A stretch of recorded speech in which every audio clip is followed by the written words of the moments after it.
Okay, I thought we'd do a little bit of a video just to kind of look at the chopper builds, but more from the inside, just so you get an overview of how it all goes together, because I know there's quite a few guys now that are building this.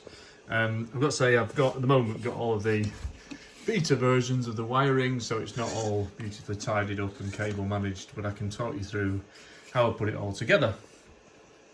So the first thing I want to cover off is this top ring here.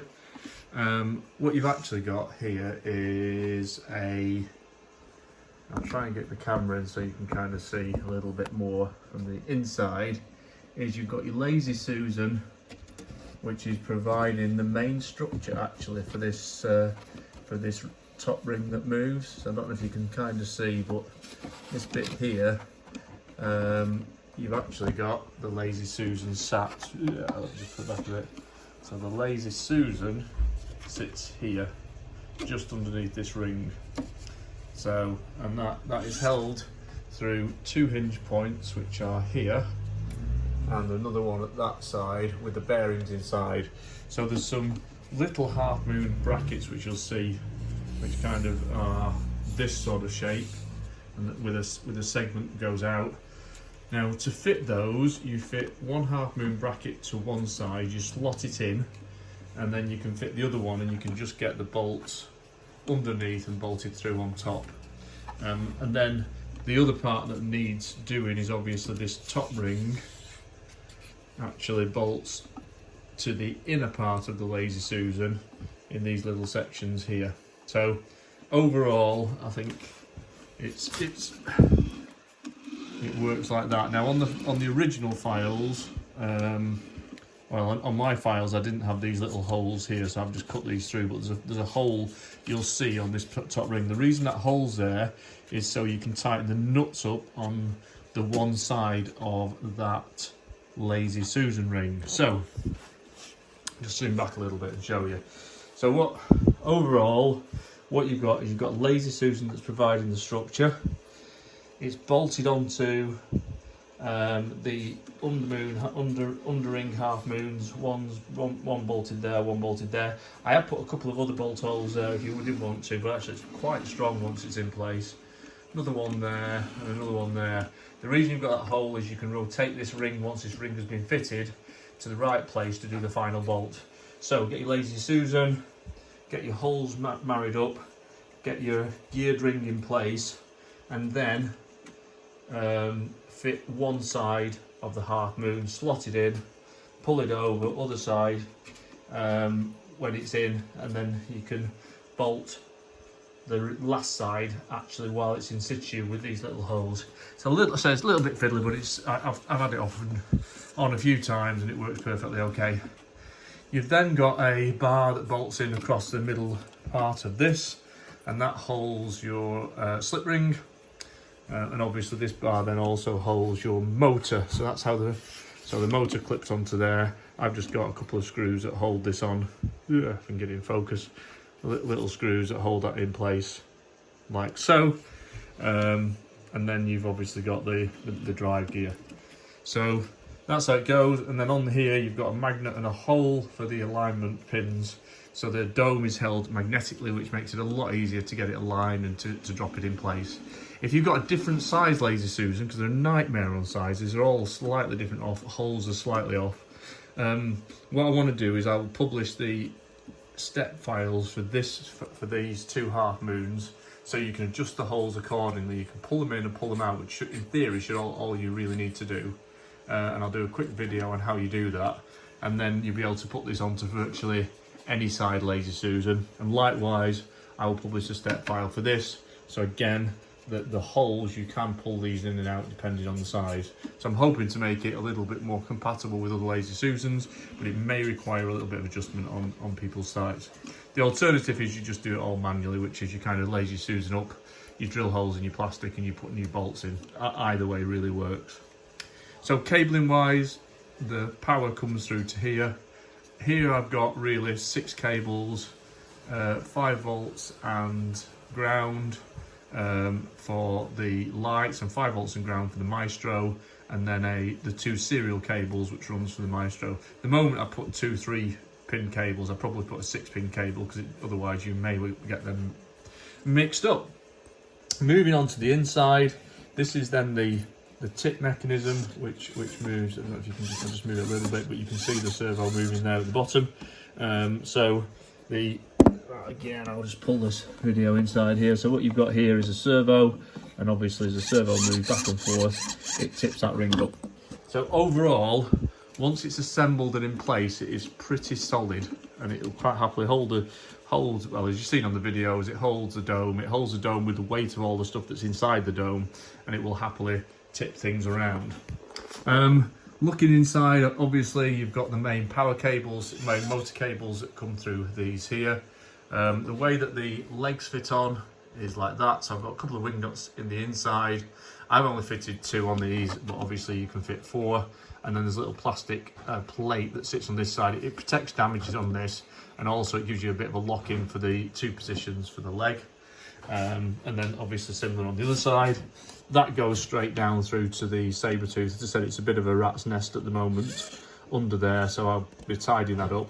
I have done this board, which is a sort of a standard printed plate that allows me to put all of the standard components for Padawan 360, and a little add-on which holds the amplifier. And again, I can share this so that people can use these. The problem with doing CAD for electronics and making it so that it fits everybody is there's so many different options on ground loop isolators and amplifiers and all that kind of stuff in regions. So whilst we use standard components, there's also a lot of different sort of options on how we actually run that.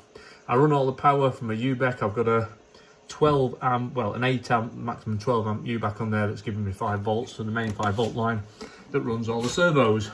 And then very safely and perfectly fitted in the middle of here is a little Maestro that's kind of hanging off the wires, only because I've not done all the cable management properly yet. But that will eventually, I'm hoping that will fit onto, or glue onto this plate at the front here, and then that can run all the servos. And that really runs the door servos, which are there.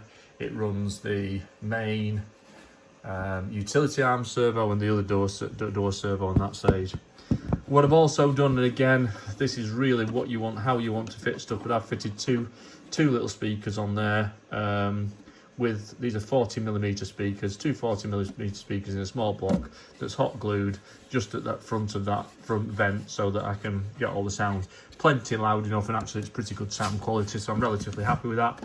It's just the speakers that I had at the time. I was going to upgrade them, but in hindsight now everything seems to be okay. And then really I've just got the main Padawan, which, you know, looking at a rat's nest isn't going to really help you, but we can, you know, it's wired up in a standard way, and I know Steve and a few of the guys have done all sorts of different videos on there. And then at the moment I'm just running a 12 volt battery, which lasts me pretty much at least a day on this thing. It's lots and lots of power. So the main dome then just drops on the magnets on the top, and this comes on here. And then obviously you've got access at the back panel. What I'll do eventually is I'll have the panel fitted probably up this piece. I may well split the panel so that it fits in 2 parts depending on the access. But really it's up to, when you get down to the electronics, the wiring, we can share, there's lots of tutorials on how to do that, but the actual how you want to lay out the components is really down to you, and also dependent on the components that you get. So giving you very specifics on things like amplifiers and UBECs is fairly relevant, because any amplifier and any UBEC will actually work, any speaker will work. The code itself has to have things like the saber tooth, the MP3 trigger, and the dome controller. So that's what we've got inside. Obviously these cables run down on the inside of the legs. I did have a little bit of a debate with myself as to whether I wanted to run these cables on the outside or through here. I wanted to maintain the strength and integrity on here, so I just dropped the cables in between there and the shell, which I think is probably the right idea, because it gives the best strength, and to be honest, when you cannot see them really at all. So it all works really, really well. If you want to move it into 3-leg mode, it's undoing these bolts and pushing the legs back 18 degrees or 20 degrees, I forget which it is for the legs on the chopper, because these are slightly different than R2. And then there's a single bolt which is actually underneath this board at the moment, which attaches the centre leg in. I'll just pull the centre leg over here so you can have a look at that. So the centre leg mechanism is really simple. This front half here, there. So the front half, this curved half, actually fits in a hole in the skirt and rests against the top of the body. So that takes the full weight of the body and is crazily strong. And then this bit sits underneath a crossbar that's very big and very thick that runs through the side of the skirt, and again really strong. A single bolt goes through there and it holds it in place. So it's one bolt to change it. I've done the changeover in about 5 minutes really, to go from 2 legs to 3 legs and 3 legs to 2 legs. And I think, as I said in previous videos, the only other thing you've got to consider when you're changing them over is this little cable. This cable's swappable, so you can put the 3-leg cable on there, and then the footlocks you can just take off, and it works okay in there. So that's the body. What I'm going to do, I'll just leave you staring at electronics for 2 seconds while I quickly turn the dome upside down. I'll just take you through what we've got inside the dome. It's a little bit tinier than the body, but again, you know, I know there's some people in the group that do incredibly neat cabling.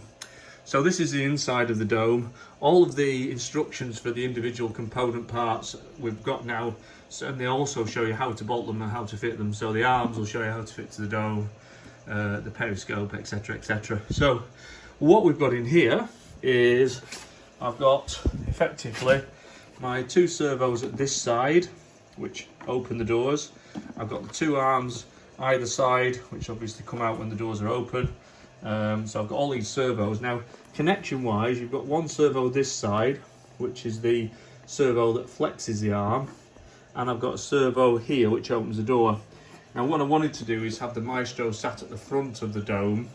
So what I've done is I've run these wires up right around the edge here, and it is quite tight, particularly where you've got to try and get them under the door without them getting interrupting the actual movement of the door, through to here and on there. How I've done that, and again, you know, cabling and cabling management is entirely up to you, but how I've done that is I've hot glued a loop which is made out of a cable tie, and then I literally just cable tie into that loop.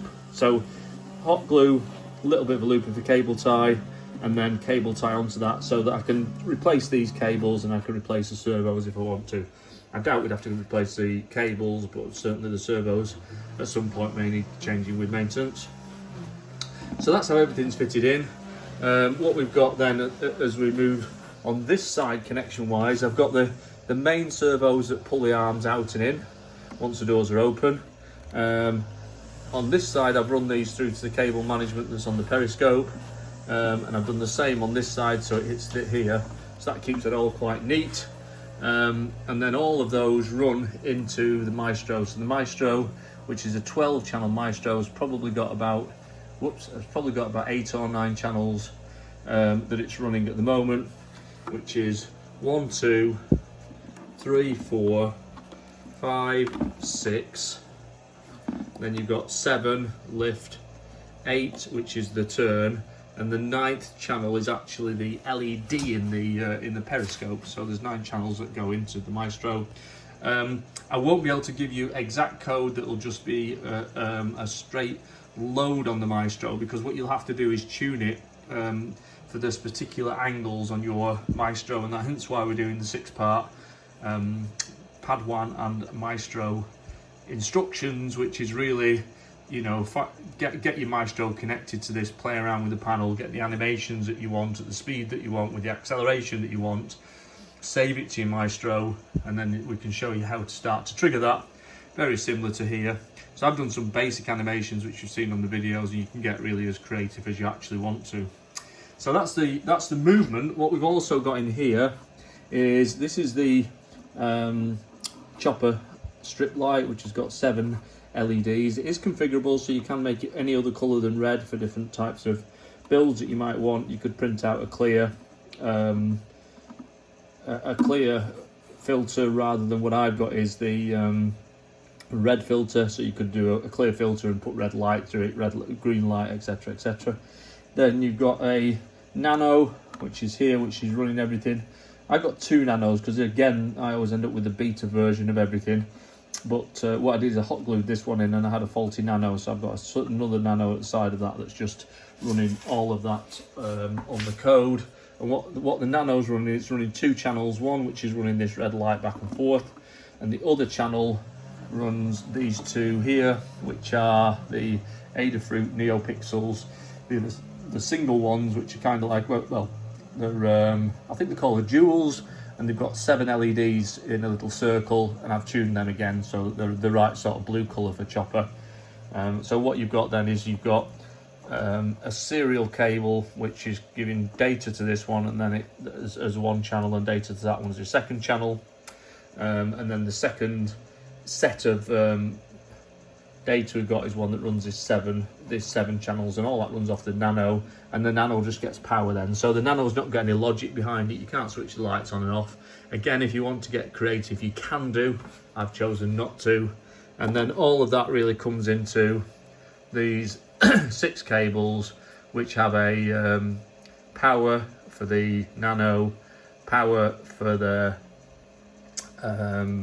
Maestro, and then there's 2 channels, receive and transmit, for the serial connection, and all that then allows, within the 6 channels that I've got, to be able to power everything. From a power perspective, I'm running these all back to the UBEC, the 5 amps. There is some debate as to whether you should run the nanos or logic on a separate power from the load, which is a servo, but there's not a lot of servo load on the whole build really, so I'm running everything off. Everything goes back to that 5 volt, even though I'm running it across 2 channels or 4 wires, if you like, on the slip ring. And that's pretty much the dome. The dome then just drops on these little brackets that bolt onto here. You've got a magnet that holds them in place, and then you've got a pin which effectively drops in. I've also put a screw through that pin just because of the layers of going across. If I put a screw through it, what it does is it makes that a little bit stronger. So that's a quick overview on the whole chopper build really. Just to give you a bit of insight, instructions wise, at this stage we've got all the instructions are complete, with the exception of the last bit of the dome, which is not how you fit all these things in, but things like attaching these back plates and the lights, which effectively are just hot glued in place really, attaching this little light here, again hot glued in place, and then this little bracket here. What I've got to do yet also is cut the chopper dome. So when I cut the chopper dome, what I may also do is add some channels and some extra cable management hooks in there, just to make things a little bit neater. As I said, this is what I would say the beta version, but this is my working version. The files are as published on the Patreon site. So there you go. So overview of our wonderful chopper. The work I've still got to do is probably do some little arms and things that fit into here. So I put some fitment so that when the doors open, we can have animation and arms that are coming out of there. At the moment, the doors just open and close. But again, look pretty good.